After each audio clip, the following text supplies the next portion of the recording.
Alright, welcome back to Skyrim Survival. We just got some new threads, as you see here. I kind of look like a dork though, but I don't know, blue is really Blizzara's color. And we just came... Oh, by the way, you're probably gonna hear me yawning a bit. I'm a bit tired. We're... Oh goodness. We are on our way to Winterhold, as well as doing any number of quests that were along the way. We just came to this one bandit encampment and slew a bunch of bandits. Which I don't know if there's any other, like...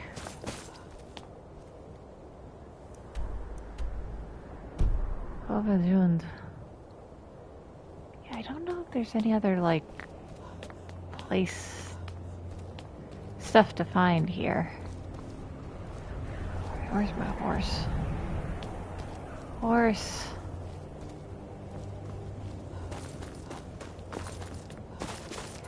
Come on, horse. This is the last place I want to have you wander off on me. Oh. There you're hiding. Alright, we're going...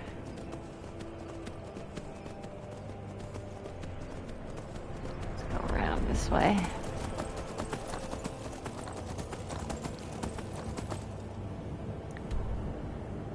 I want to head directly west. Check this, what's over here? Oh, wolfies.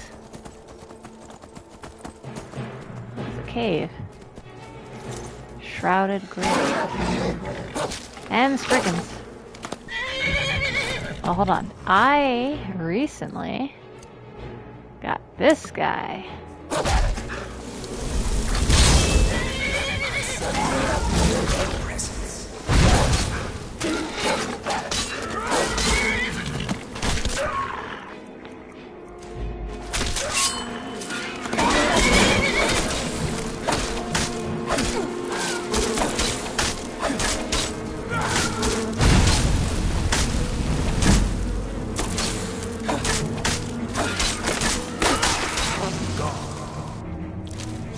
The living are right to fear the dead.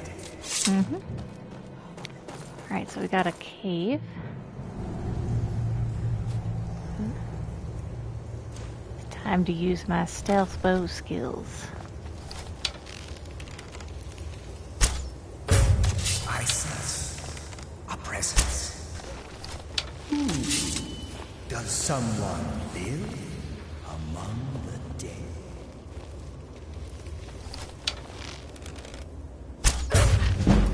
I sense.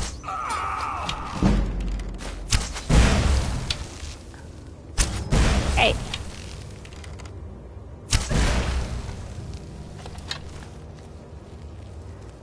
Got my fire arrows.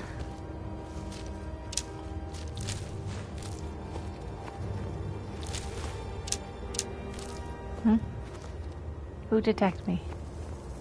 There be spriggans? I knew it. Oh, that is a big spriggan.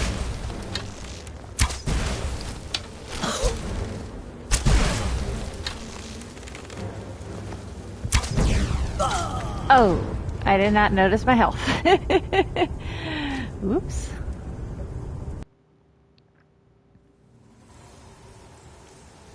Let's try this again. Bow.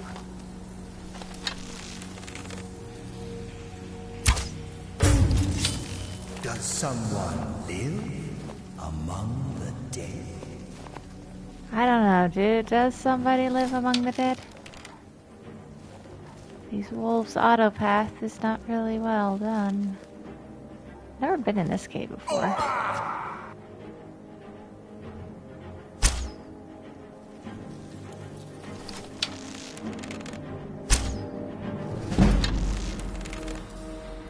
Okay, Come on. What you guys doing over there? Just cowering.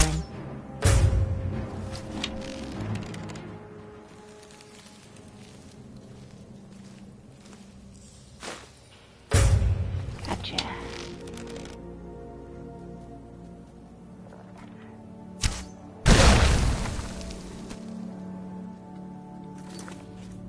Alright.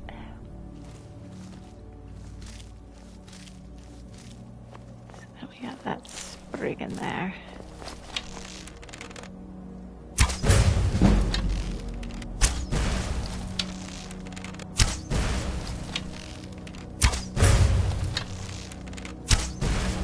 Is this gonna sit there?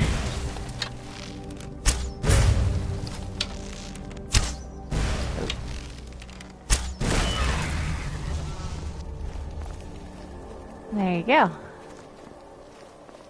There's probably another one.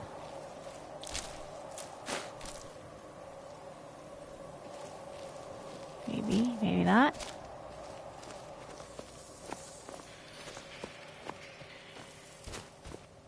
Oh, what's that? There's a body.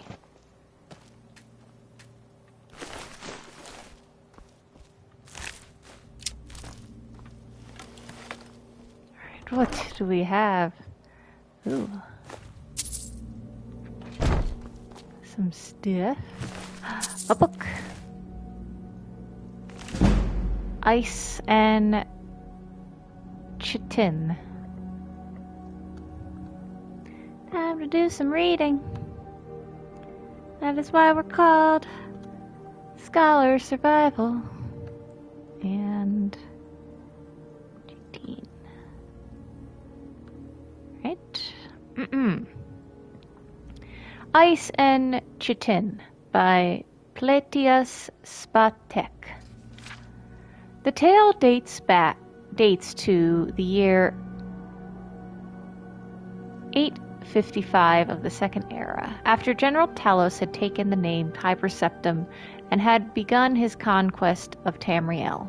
One of his commanding officers, Beatia of I was going to say Illinois. Yeliolos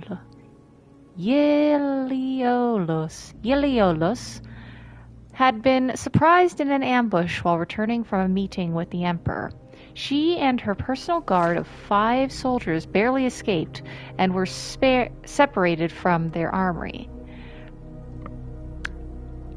They fled across the desolate, sleet-painted rock cliffs by foot. The attack had been so sudden they had not even the time to don armor or get to their horses. If we can get to the Gorvine Ridge, hollered Lieutenant why are all these names? Why are all these names so hard to pronounce?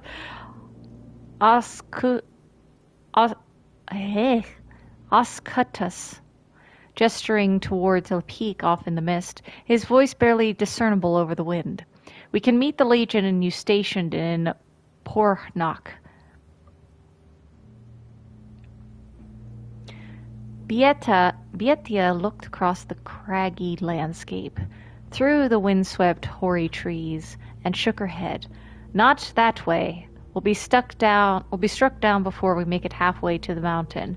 You can see their horses' breath through the trees.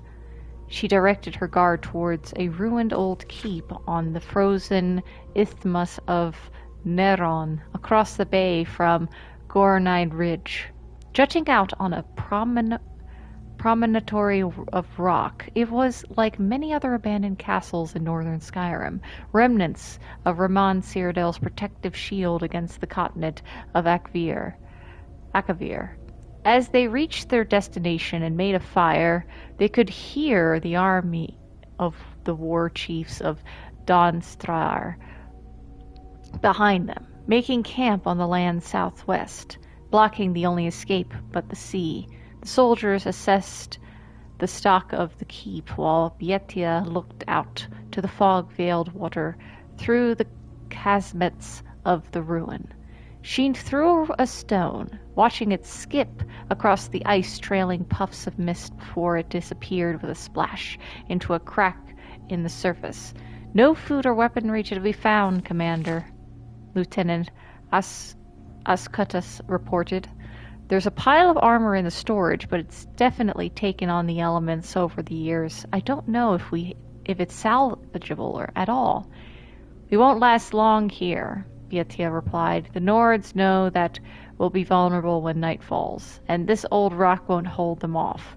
If there's anything in the keep we can use, find it. We have to make it across the ice floe to the ridge. After a few minutes of searching and matching pieces, the guards presented two very grimy, scuffed, and scratched suits of chitin armor.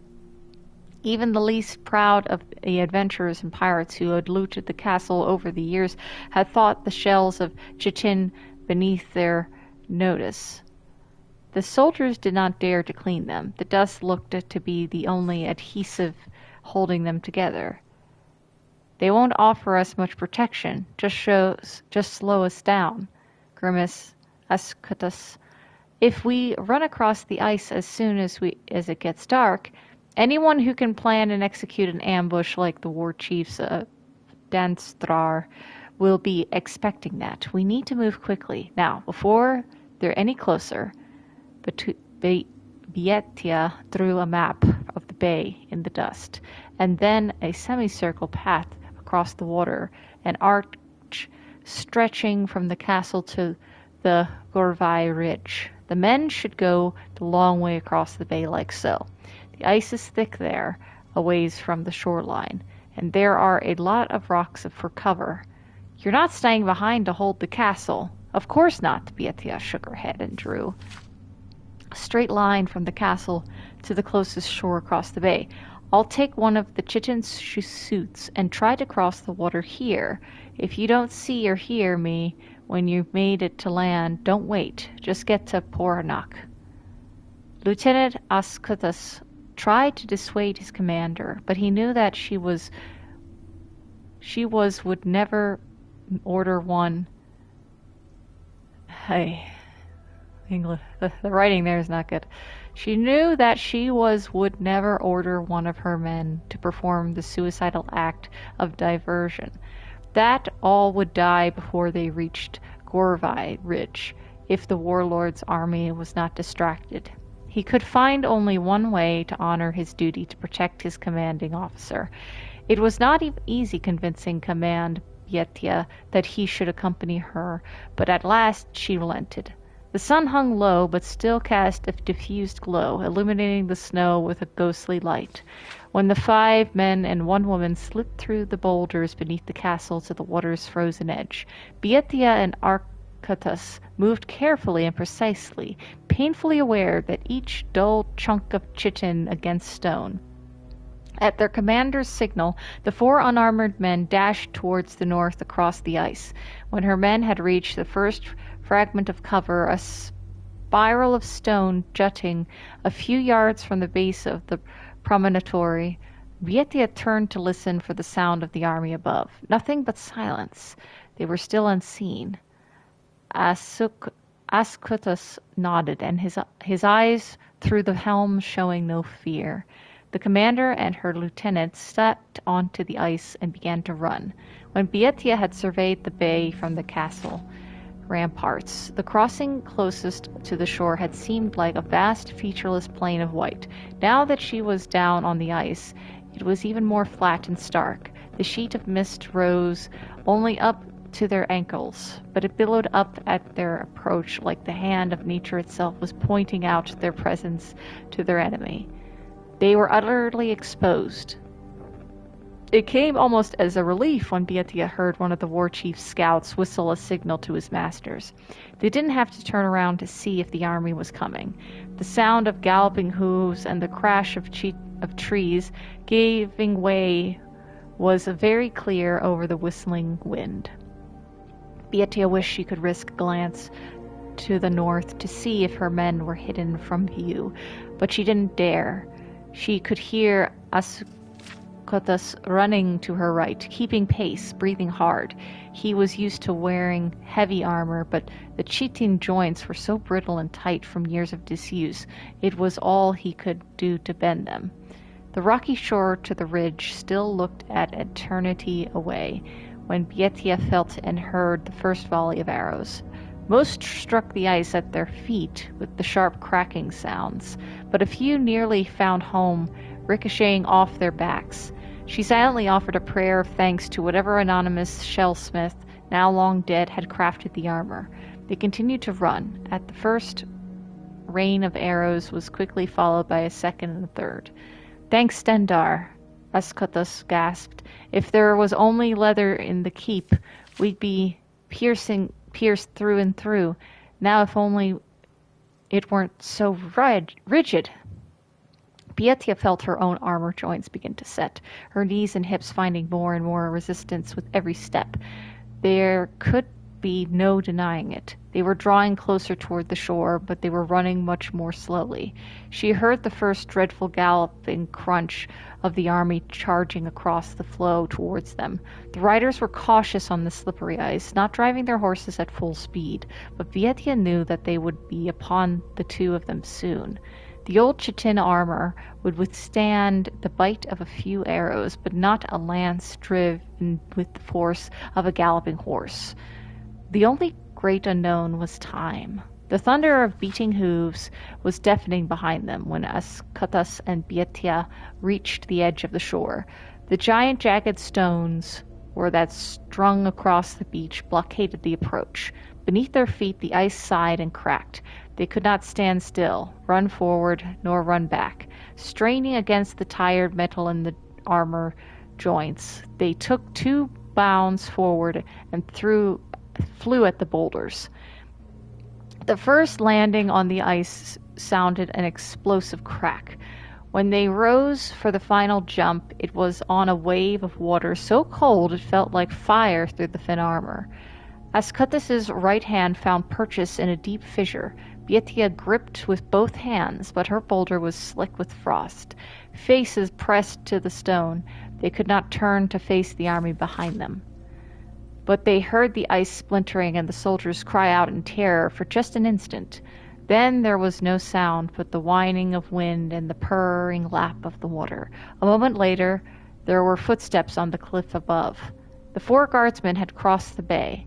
There were 2 to pull Bietia up from the face of the boulder, and another 2 for Ascutus.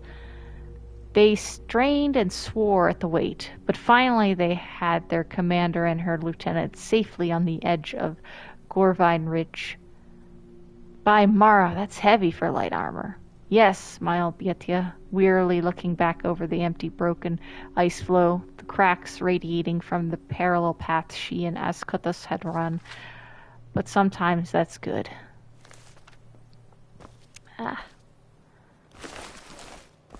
A good stratagem. Alright, T. Another book down, another reading done. Nice little cave. I'm a little hungry. What do I got in my pack? Some cheese. Ooh, goat roast. It's good, but I could use a little more. Goat cheese. There we go.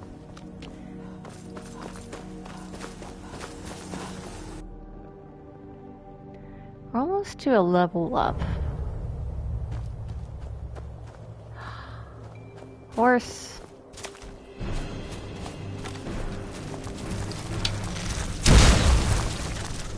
Oh, there's my horse. I'm like, where does my horse go?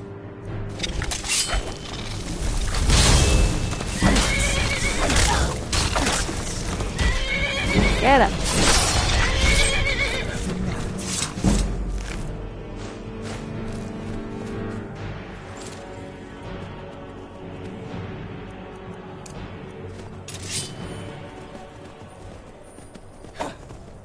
Oh, cool.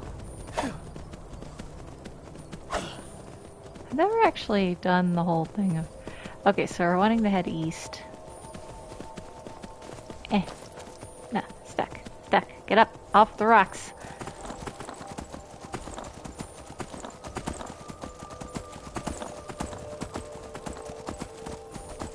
Kinda lost the path. It's on. Hello, goat. Oh, this looks like a small trail. We have here Nightgate Inn. Ah, this actually would be very nice. We can stop here, catch a quick couple of sleeps, level up.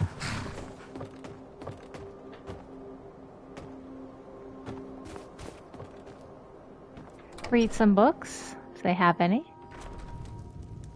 Hello. Ah, fire. Hello. Hadring got himself another customer, eh? Do you come here a lot? You see any other inns around here? Where else would I go to drink? Sure, walk away. I wasn't talking or anything. Note. I just want to talk about this amazing inn and how great the service is. The innkeeper is kind, helpful host who is so effortlessly in his laziness that he didn't bother to read past this point. That's right, this inn is the worst. Literally the literal worst. Of course, even if you can get past the bad service, the garbage food, and the ghosts living downstairs. There are also bloody traitors. Not only do they rent to filthy elves, I spotted one of them hide something in the barrel out back. I'd grab it myself, but it's probably covered in some disgusting elven disease that would take 9 of the world's greatest alchemists and a human sacrifice to cure. If I weren't a wanted man, I'd burn down the barrel along with this sorry excuse for an inn. For now, this litter will have to do. Out back, you say?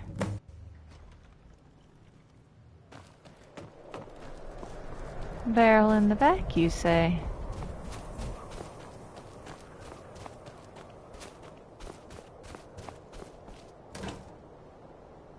Huh. Undercover journal. 3E, 4th era, 201, 18 Sun's Height. I've been asked to investigate rumors that one of the inns to the west is providing refugee for bandits. Several carriages traveling to Windhelm have gone missing as of late, and the captain feels it may be related to the Crimson Dirks. I have some business to finish in solitude, but it should take longer than a week. 4th era, 201, 25 Sun's Height. While the patrons at Nightgate Inn were uncooperative and brusque, I don't believe any of them are bandits. I've asked our informant to travel to the inn to confirm, but in the meanwhile, in the meantime, I will continue monitoring their behavior. 4th era, 201, 16 Last Seed. The Bosmer did not recognize the Nord, although I've vacillate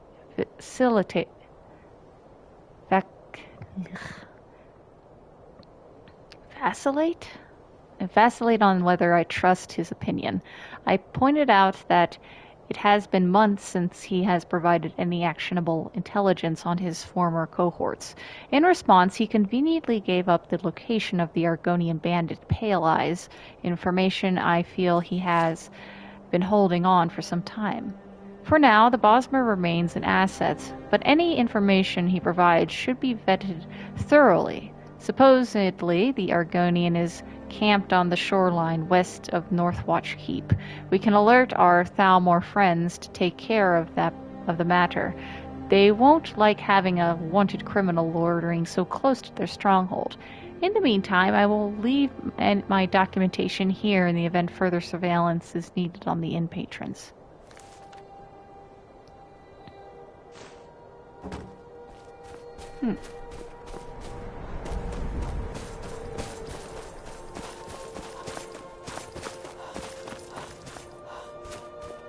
Ooh, berries.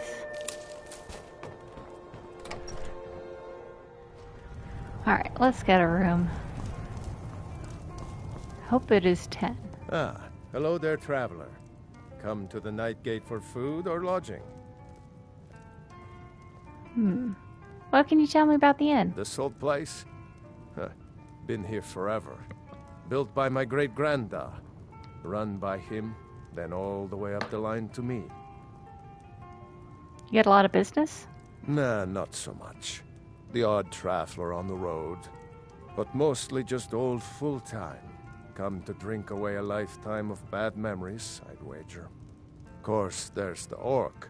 Long-term tenant, that one. For what he pays, I could afford to shut this place down. Tell me about the orc. Him? Oh, name's, Balablob, or, Malaclob, one of them funny orc names. Talks real good, though. Not a savage at all. Said he's a writer. Don't know what kind of job that is, but it must earn him some pretty coin. He's paid up for the next few months. He mostly just hangs about.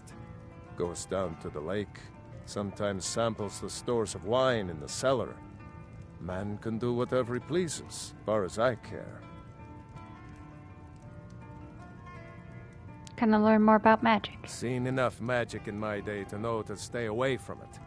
I'd stay away from the Jarl's wizard and Dawnstar, too. If you want to be a damn fool, go to the college in Winterhold instead.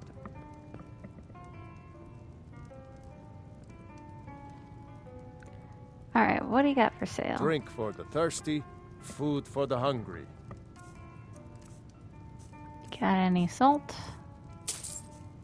Yeah, I can cook my own stuff. Bread. Loaf. Roast. Haunches. There we go. Then I'll rent a Sure room. thing. It's yours for a day. Thank you. I'll show you to your room. Right this way.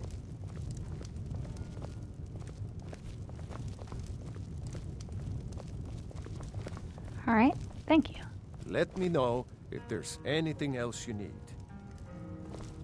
Will do. It's also got a book here. Waking World.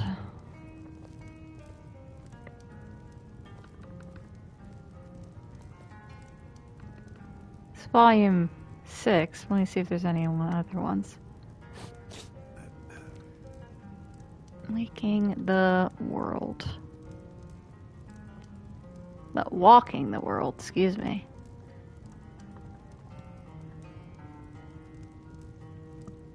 Alright, there's just that one volume. So we can read that. Little bedtime story. Walking the World, Volume 6, Solitude. By Spatior Munius.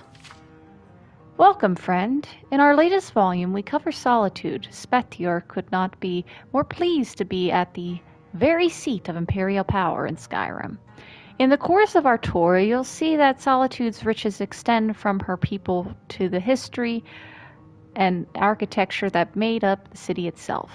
As ever, we begin our journey outside the city walls, this time at the bottom of the hill that ascends all the way to Solitude's massive gates. Solitude's surroundings. Before scaling the hill to the city, you should be sure to take in the sights. Wander the track that leads down to the docks, and you can stop to enjoy one of the best views of the Great Arch. Originally serving as both a landmark and windbreak for Solitude's port, the easily defended Great Arch also provided an ideal building site for the ancient Nords. The city gradually grew to extend across the entire length of the arch. This growth culminated in the building of the Blue Palace, home of the High Kings and Queens of Skyrim. We will visit the palace later. The Gates of Solitude. Entrance to Solitude is guarded by 2 gates and 3 towers. The first of these towers, situated at the crossroads, is Sky Tower. It's mostly a lookout, although in times of war, barricades are erected across the nearby road to act as a first line of defense. The second tower and the first, smaller gate are collectively known as the Squall Gate. Here, attacking armies meet their first real resistance. Last, and certainly most impressive, is the Storm Gate. While Castle Door, found just within the city's main gate, has always been a massive walled structure, Solitude's outer walls and gates were not added until shortly after the coronation of High King Erling. Looking up and to the left of the main gate, you can see a small hint of Erling's preference for a more rounded style of architecture that we will see later in the castle door extension, as well as the interior arch and the windmill. Now we pass through the gates and enter the main shopping district of Solitude, the Well District. Stepping inside Solitude's gates, you get your first view of the city itself. Rising tall and proud before you, banners waving from its crown, is the Emperor's Tower, home to the kings and Hafingar before the consolidation of Skyrim and the creation of the Blue Palace. The Emperor's Tower is now used exclusively as guest quarters for emperors who come to visit the city. To your left and right are Solitude's inns and shops. Here we can be found some of the finest imported goods in Skyrim. After all, Solitude is a wealthy city with ready access to the major shipping and lanes of Tamriel.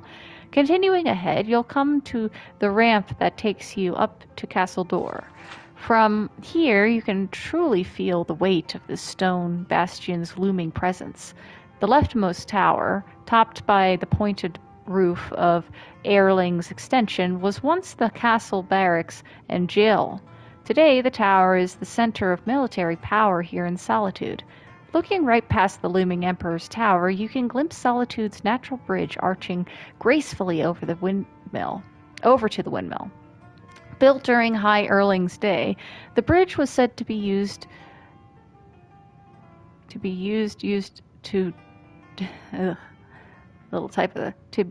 to discreetly allow Captain Jite, the famous privateer, to enter Castle Door. Some historians claim that she and the High King were simply attempting to keep their business dealings quiet. Others believe that Jite and Erling were involved in a more personal level. At the end of the bridge is the windmill. The tower and the windmill serve as one of Solitude's most recognizable man-made landmarks. The windmill's power was once used to open the gates to what is now the East Empire Company warehouse, but today the task falls to the strong backs of dock workers. In the shadow of the windmill, you'll find the outdoor market and the well. Here you can buy a number of local delicacies, including the famous spiced wine that made exclusively in Solitude. From here, we'll travel up the ramp and into Castle Door courtyard. Castle Door. As you enter the courtyard of Castle Door, you are confronted with the banner of Solitude hanging over the door to what is now Castle Door proper. At the far end of the courtyard stands the impressive Temple of the Divines. The founders of Solitude were deeply devout, and Solitude is the only place in Skyrim where all the divines are worshipped in a single temple. All three of the buildings here are well worth taking a look inside, but only the temple and Castle Door's military wing are open. If you do venture inside the temple, take special note of the alcoves at the front. You can see the empty alcove that once held the shrine of Talos before Talos worship was outlawed. From the courtyard, travel out the exit between Castle Door and the temple, and you'll get your first sight of the Blue Palace. Along the way, be sure to stop outside the Bard's College, a large building on your left marked by the flame of Kalisos burning beside the steps. Named for a famous bard, it is said that as long as the flame burns, the college will stand. The Bard's College. Looking up from the Bard's College steps, you can see that the college stands taller than the Blue Palace itself. The bards who train here can be heard throughout Skyrim, singing songs that capture the history of the ages. If you get a chance, you should be sure to catch the burning of King Olaf, the ancient festival where King Olaf is burned in effigy. Continuing up the road from the college, and you'll reach the courtyard of the Blue Palace, our final destination, the Blue Palace. The Blue Palace is home to the Jarls of Solitude, who for centuries have also served as the High Kings and High Queens of Skyrim. The northeast wing, on your left as you enter, holds the living quarters of the Jarl and her court on the top level and various servants below. The southwest wing, known as the Plagueis Wing, has fallen into a state of disrepair. Named for the famous High King Plagueis the Mad, the wing is rumored to be haunted by the king's ghost. The wing has been locked and left alone since shortly after Plagueis' death. You should be sure to venture inside the Blue Palace, the Grand Atrium and court chambers are a sight not to be missed. Other points of interest. Spatior has shown you Solitude in all its grandeur, but there are a few places more to see. The walls of the city are easily accessible and well worth climbing for the remarkable view. The Solitude docks are also worth a visit, as they are the largest in Skyrim. That's all for Walking the World, Volume 6. Spetior does not know his next destination yet, but you can be sure that where he does go, he will leave you a record of the best things to see. Spetior Munius, World Traveler. Very nice. Now let's get some sleep.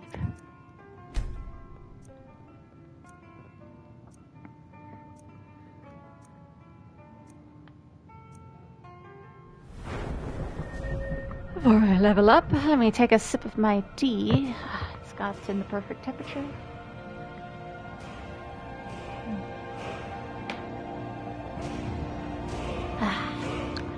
What do I want to level up?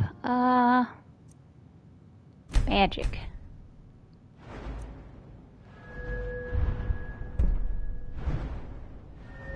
I am starting to do conjuration a bit more. But do I want to do more so my archery? Critical shot. About my sneak. I gotta level up my sneak a bit more. Lock picking? Let's do conjuration.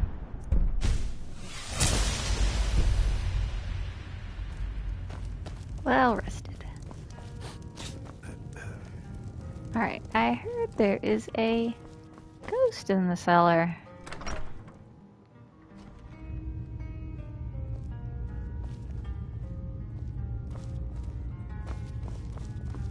Hello. I value my privacy, so if you don't mind. Okay.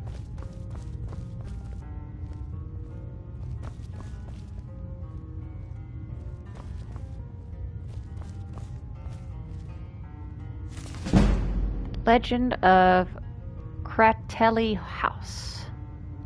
Alright, what's my time? Oop.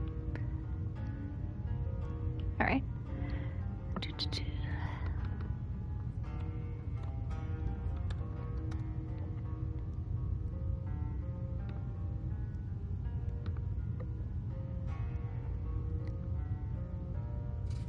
Alright, The Legend of the Cratelli House by Baloth Cruel.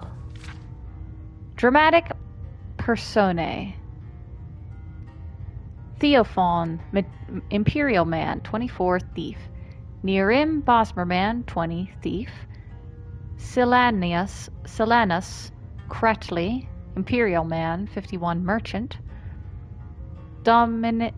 Domintia Crately, his wife, 40. Alva Crately, their daughter, 16. Mistes Crately, Ministes Crately, their son, 11. It's a play. The famous haunted Crately house in Shadenhall, first and second floors requiring a stage with a second story where most of the action takes place. The stage is dark. There is a creaking noise, footsteps on the stairs, the sound of a man breathing, but still we see nothing. Then a voice calls from above. Alva off stage. Hello? Is someone there? Ministes off stage. Should I wake Kappa? Alva off stage. No, maybe I was imagining it. A light from a lantern can be seen coming from the upstairs, and the slim form of a beautiful young girl, Alva, descends the staircase at stage right nervously.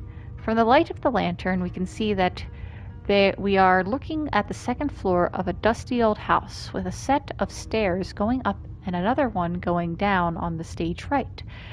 An unlit stone fireplace sits at stage left. A table, a locked chest, and a wardrobe complete the furnishings. Ministers offstage. Alva, what are you doing? Alva. I'm just making certain. Go back to bed, Ministers.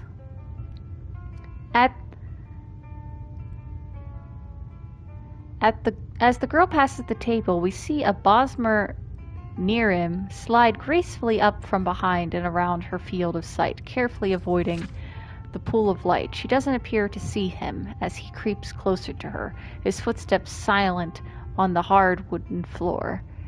When he is almost on her, there's a sudden crash from down below. This causes the Bosmer to leap away, hiding again behind the table. The girl does not seem to notice the sound, and near him, peeking out from behind the table, watching her. Ministess offstage. Found anything? Alva. No, probably just my imagination. But I'm just going to check downstairs. Ministess offstage. Is there a fire? I'm cold. Alva looks towards the long, dead fireplace, and so does Nirim.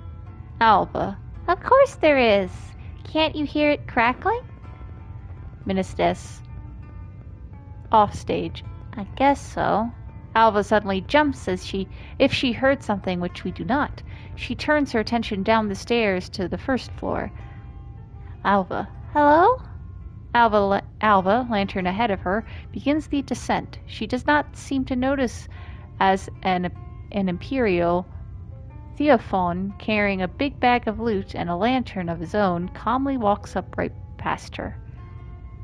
Theophon. Excuse me, young lady, just robbing you. Alvia continues her slow, nervous walk downstairs, which we can now see thanks to her light. She looks round the low-ceilinged, thoroughly looted room as the action continues upstairs. Theophon's lantern provides the dim light for the second floor. Theophon. Why are you hiding, Nirim? I told you, they can't see you, and they can't hear you. Nirim sheepishly steps out from behind the table. Nirim. I can't believe they're all ghosts. They seem so alive. Theophon. That's what spooks them superstitions. But they ain't gonna hurt us. Just relive in the past. The way ghosts do. Nirim. The night they were murdered. Theophon. Stop thinking about that, or you'll get yourself all willy spooked. I got all kinds of stuff on the first floor. Silver candlesticks, silk, even some gold. What'd you get? Nirim holds up his empty bag. Nirim. Sorry, Theophon. I was just about to start. Theophon. Get to work on that chest then. That's what you're here for. Nirim. Oh yeah, I got the talent. You got the ideas and the equipment. You filled that lantern before we came up here, right? Can't work in the dark. Theophon. Don't worry, Nirim. I promise. No surprises. Nirim jumps when a young boy, Ministus, appears on the stairs. The lad creeps down quietly and goes to the fire. He acts as if he's stoking a fire, feeding it wood, poking at the embers through, though there is no wood, no poker, no fire. Theophon. We got all the time in the world, friend. No one comes near this house. If they sees our lantern light, they'll just assume it's the ghosts. Nirim begins picking the lock on a chest of drawers, while Theophon opens a wardrobe and begins going through the contents, which are mostly rotten cloth. Nirim is distracted, looking at the young boy. Nirim. Hey, Theophon. How long ago did they die? Theophon. About 5 years ago. Why are you asking? Nirim. Just making conversation. As they talk, Alva, downstairs, finally having searched the small room, acts as if she's locking the front door. Theophon. Didn't I already tell you the story? Nirim. No, you just said, hey, I know a place we can burgle where no one's at home. Except for the ghosts. I thought you were joking. Theophon. No joking, partner. 5 years ago, the Cratleys lived here. Nice people. You see, the daughter, Alva, and the boy, Ministus, parents were Silenus and Dominitia, if I remember right. Nirim successfully unlocks the chest and begins rummaging through it. While he does so, Ministes gets up from the fire, apparently warmed up, and stands at the top of the stairs down. Ministes, hey! The boy's voice causes Niram and Theophone and Alvia to all jump. Alva, why aren't you in bed? I'm just going to go check the cellar. Ministes, I'll wait for you. Niram, so what happened? Theophone, oh, there was a rip. They was ripped to piece, half-way eaten. No one ever knew who or what did it neither, though was rumors. Alva opens the door to the cellar and goes in. The light disappears from the first floor. Ministes patiently waits at the top of the stairs, humming a little song to himself. Niram, what kind of rumors? Theophone, having exhausted the possibilities in the wardrobe, helps Niram sort through the gold in the chest. Theophone, pretty good haul, eh? Oh, the rumors. Well, they say's old lady Dominitia was a witch before she married Silenus. Gave it all up for him to be a good wife and mother, but the witches didn't take too kindly to it. They found her and sent some kind of creature here late at night. Something horrible, right out of a nightmare. Ministes, Alva, what's taking you so long? Niram, you gods, we are going to watch them get killed right in front of us? Ministes, Alva! Silenus, offstage, what's happening down there? Stop playing around, boy, and go to sleep. Ministes, Papa! Ministes, frightened, runs to the stairs up. Along the way, he bumps into Niram, who falls down. The boy does not seem to notice, but continues on up to the dark third floor sleeping porch off stage. Theophone, you alright? Niram jumps to his feet, white-faced. Niram, never mind that. He touched me. How could a ghost touch me? Theophone, well, of course they can. Some, anyhow. You heard of ancestor spirits guarding tombs and that ghost of the king they had in Daggerfall? If they don't touch you, what good are they? Why, are you so surprised? You thought he'd move right through you, I figure. Niram, yes? Silenus, the man of the house, comes down the stairs cautiously. Dominitia, off stage. Don't leave us alone, Silenus. We're coming with you. Silenus. Wait, it's dark. Let me get some light. Silenus goes to the cold fireplace, sticks his hand forward, and suddenly in his arm there's a light, burning torch. Niram scrambles back, horrified. Niram. I felt that. I felt the heat of the fire. Silenus. Come on down. It's all right. Ministes leads his mother, Dominitia, down the stairs where they join Silenus. Theophone. I don't know why you're so scared, Niram. I must say, I'm disappointed. I didn't figure you for a superstitionalist. Theophone goes for the stairs up. Niram. Where are you going? Theophone. One more floor to search. Niram. Can't we just go? Niram watches as the family of threes, following Silenus and his torch, walk down toward the first floor. Silenus. Alva? Say something, Alva. Theophone. There, you see? If you don't like ghosts, third floor is the place to be. All four of them are downstairs now. Theophone goes to upstairs, off stage, but Niram stands at the top of the stairs looking down at the family. The three look around the first floor as Alva did, finally turning towards the cellar door. Niram. All four? Silenus opens the cellar door. Silenus. Alva, what are you doing down in the cellar, girl? Dominitia. Do you see her? Niram. All four, Theophore? Silenus. I think so. I see someone. Hello? Near him. What if there's 5 ghosts, Theophor? Silenus thrusts his torch in through the cellar door, and it is suddenly extinguished. The first floor falls into darkness. Ministes, Dominitia, and Silenus scream, but we cannot see what is happening to them. Nirm is nearly hysterical, screaming along with them. Theophor runs downstairs from the 3rd floor. Theophor, what is it? Nirm, what if there are 5 ghosts? The man, the wife, the girl, the boy, and what killed them? Theophor, and what killed them? Nirm, and what if it's a ghost that can touch us too, just like the others? From the darkened 1st floor, there is a creak of a door opening, though we cannot see it, and then there is a heavy clawed footfall, 1 step at a time, coming towards the stairs. Theophor, don't get so upset. If it can touch us, what make you think it want to? All the others didn't seem to even notice we were here. Theophor's lantern dims slightly. He adjusts it carefully. Only what if it ain't a ghost, Theophor? What if it's the same creature? It's still alive, and it ain't ate nothing since 5 years ago. The footsteps begin to slow, heavy stomps up the stairs. Though whatever it is, we cannot see it.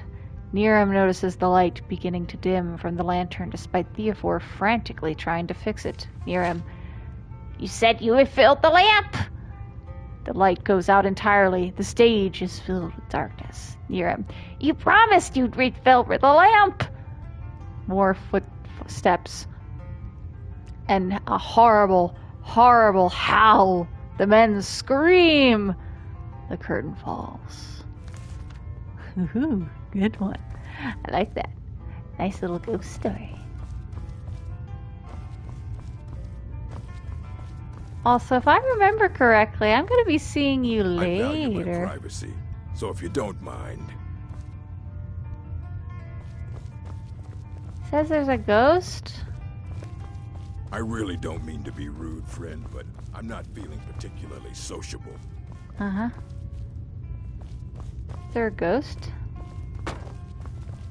Said there's a ghost. Not seeing any, though. Maybe it only happens at night.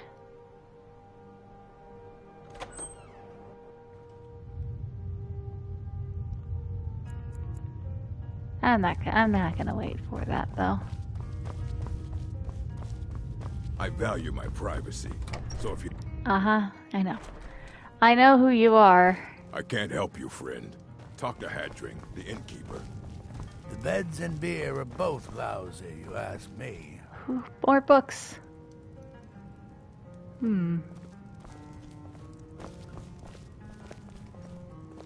It's my time. I think I have time to read one more book and then I'll be calling it a day. Then I'll make my way more towards Windhelm. I mean, I got episodes and episodes. Alright, one more book. I think 3 books an episode is probably a good pace of those I can find. The Holds of Skyrim. The Holds of Skyrim, a field officer's guide for use by officers of the Imperial Legion. Welcome, loyal officer, to the Empire. You have been given this guide to help you and those men under your command better understand the geography of Skyrim. Since you'll be serving in Skyrim for a lengthy period of time, this information should prove invaluable. Skyrim is organized into 9 holds. A hold is a large area of land, roughly equivalent to the county in Cyrodiil. Each hold is governed by a Jarl who maintains his court in the hold's capital city. 4 of these holds are fairly small and sparsely populated. As a result, the capitals are little more than towns. The 5 major cities of Skyrim act as capitals for the larger holds.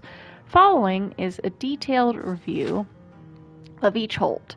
Eastmarch, Located in the eastern reaches of Skyrim, Eastmarch shares a common border with Morrowind. Jarl Ulfric Stormcloak rules from the ancient city of Windhelm, and he and his followers should be considered your most serious threat. Do not tread lightly in Eastmarch, for the Stormcloaks are at their strongest and most organized in these lands. As an Imperial soldier, you will find few friends here. Hafengar. Solitude, the seat of High Kings of Skyrim and capital of Hafengar Hold, has always welcomed the Empire with open arms. Much commerce flows along the rivers here, and you will find the folk in this hold to be among the most hospitable in Skyrim. As you venture forth in your campaigns, be sure to maintain a secure supply line back to Solitude. The Empire maintains ample provisions in Castle Door, from which General Tullius commands all the legions stationed in Skyrim. Jalmarch. This hold is divided evenly between windswept tundra dotted with farms and a huge, stinking salt marsh. There is little interest here, save perhaps for the hold's capital, Morthal. Jarl Idgrod Ravencrone has been cooperative enough with the Empire in the past, but will ultimately look out for her own interests, if put in a difficult position. While the hold offers minimal strategic value to the Empire, it would make an ideal staging ground for a Stormcloak siege of Solitude, so must be held against the enemy. The Pale. The Pale is a barren realm covered by vast fields of ice and snow. Its boundaries stretch from the center of Skyrim all the way to its northern coast. Here, at the capital city of Dawnstar, can be found one of the busiest ports in the province, with access to the coastal waterways of Skyrim. Dawnstar could prove vital in the war effort. Should the Stormcloaks choose to attack Solitude from the river, this port would make a tempting target due to its close proximity. The Reach. Dominating the western border of Skyrim, the Reach is made up almost entirely of steep, craggy mountains. Little grows in this forbidding realm, but the capital city of Markarth is a nigh impregnable stone fortress that would make an excellent defensive position for either side of the war. Be aware that this dangerous region of Skyrim is home to the Forsworn, the rebellious natives of the Reach. They know the terrain and can strike without warning and count the Empire as an enemy. If they attack, you must neither give nor expect any mercy. The Rift. This hold occupies the southeast corner of Skyrim, and much like the Reach in the west, is dominated by tall mountain peaks. The climate of the Reach is milder than in the northern holds, and there is more vegetation to be found here. Farming thrives as a result. A word of warning about Riften, the hold's capital city. Our agents have reason to suspect that the Thieves' Guild makes its home here, though it is now much diminished from its strength the previous years. Nevertheless, mind that your men keep an eye on their coin purses, should they have reason to spend any length of time in the city. Whiterun. This central hold is characterized by wide, grassy plains that are home to numerous farms. Many roads pass through Whiterun, joining the more distant holds together. The hold's capital city, also called Whiterun, sits high on a rocky promontory amid a large, flat swath of scrubland. Among the wealthiest cities of Skyrim, Whiterun has usually proved friendly to the Emperor's soldiers. Winterhold. This bleak, snow-blown hold in the northeast corner of Skyrim is utterly unhospitable. Perhaps the mages of the College of Winterhold chose to make their home there because they knew they would be left largely alone. As with Whiterun, the name Winterhold describes both the hold and its capital city, though the word city hardly applies. The hold capital is a meager village built near the Mages' College. Few other noteworthy settlements exist in this frozen waste, and it is unlikely to play any significant part in the war. Alright. Little overview. And I think that is my time. Give it a nice seat.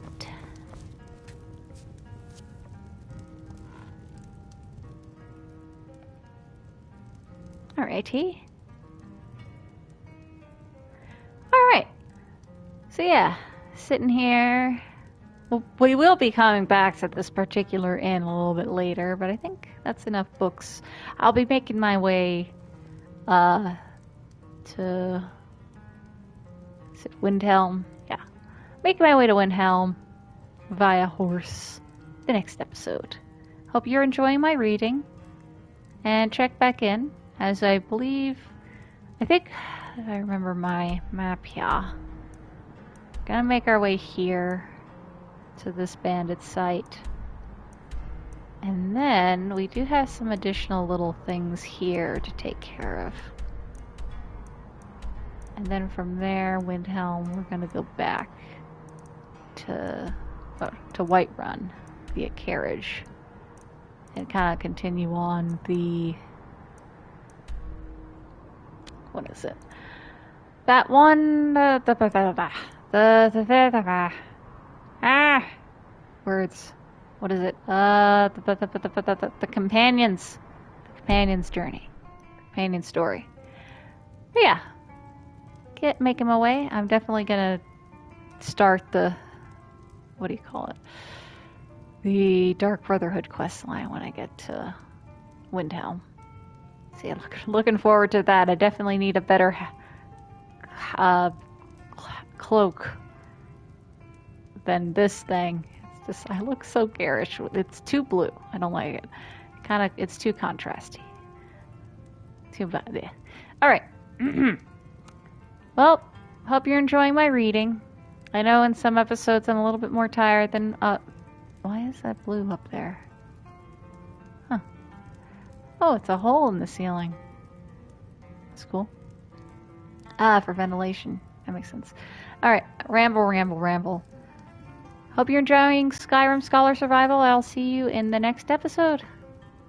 Take care, everybody. Ciao, ciao.